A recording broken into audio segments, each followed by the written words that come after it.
అందరికీ నమస్కారం. అయోధ్య ధామం ప్రపంచ రికార్డును సృష్టించింది.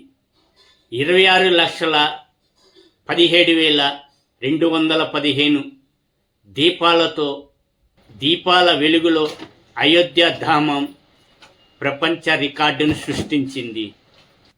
అయోధ్య ధామం పునర్జన్మ పొందింది, ప్రపంచ రికార్డు సృష్టించింది.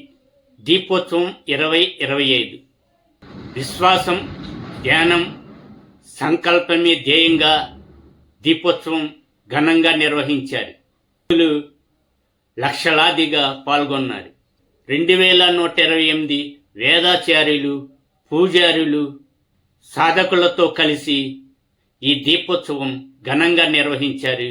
అయోధ్య ధామం వెల్లవిరిసింది. సరయూ దేవి హారతికి సరస్వతి ప్రపంచ రికార్డు సృష్టించింది. అక్షర సంకేతం ఛానల్ సబ్స్క్రైబ్ చేయండి, లైక్ షేర్ చేసి మీ అభిప్రాయాలను కామెంట్లో పెట్టండి. ధన్యవాదాలు.